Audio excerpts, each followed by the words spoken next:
यह कहानी है जाहिद की, जो एक छोटे से गांव में मजदूरी करता था।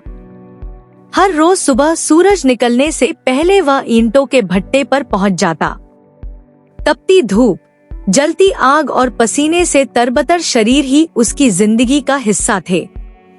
दिन भर ईंटें उठाता और शाम को थकाहारा घर लौटता, मगर जेब फिर भी खाली रहती। गरीबी उसके घर की पहचान थी, लेकिन एक ख्वाहिश थी जो उसे जिंदा रखे हुए थी कि उसकी बेटी हिना पढ़ लिख कर कुछ बने। हिना एक नन्ही सी बच्ची थी, मगर ख्वाब बहुत बड़े थे। पुरानी कॉपी और टूटी पेंसिल के साथ वह अक्सर झोंपड़ी के कोने में बैठकर पढ़ाई करती रहती।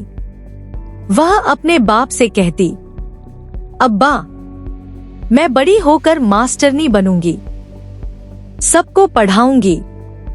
जाहिद मुस्कुराता तो था, मगर दिल के किसी कोने में सोचता, काश यह ख्वाब पूरा हो जाए। लेकिन जिंदगी हमेशा आसान नहीं होती। एक दिन भट्टे पर काम करते हुए जाहिद का हाथ जल गया। वह कई दिन मजदूरी नहीं कर सका। घर का चूल्हा बुझ गया, बच्चे भूखे सोए और बीवी आंसू बहाती रही। जाहिद को लगा जैसे अब सब खत्म हो जाएगा। ऐसे में हिना ने अपने बाप का हाथ थामा और कहा, अब्बा, आप फिक्र मत कीजिए, मैं पढ़ूंगी भी और दूसरों के बच्चों को पढ़ाकर पैसे भी कमाऊंगी। एक दिन हम सबकी जिंदगी बदल जाएगी। जाहिद ने आंसुओं से भीगी आंखों से बेटी को देखा और दिल ही दिल में कहा, मेरी बेटी, तू वाकई मेरा चिराग उम्मीद है।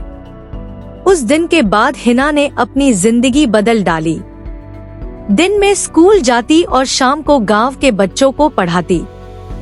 कभी टिमटिमाते दिए के नीचे बैठकर पढ़ती, कभी फुटपाथ पर बैठकर होमवर्क करती। कपड़े पुराने थे, लेकिन आंखों में रोशनी थी।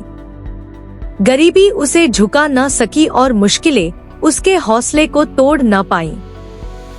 साल गुजरते गए, मेहनत रंग लाई। हिना ने बड़े इम्तिहान में कामयाबी हासिल की। वह गांव की पहली लड़की बन गई जिसने अध्यापिका बनने का हक पाया।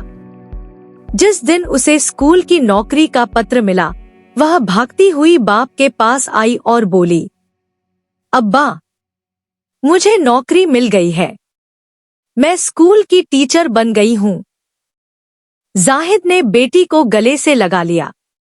आंखों से खुशी के आंसू बहने लगे।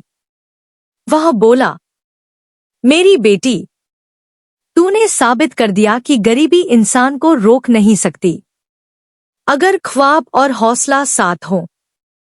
आज हिना गांव के स्कूल में बच्चों को पढ़ाती है।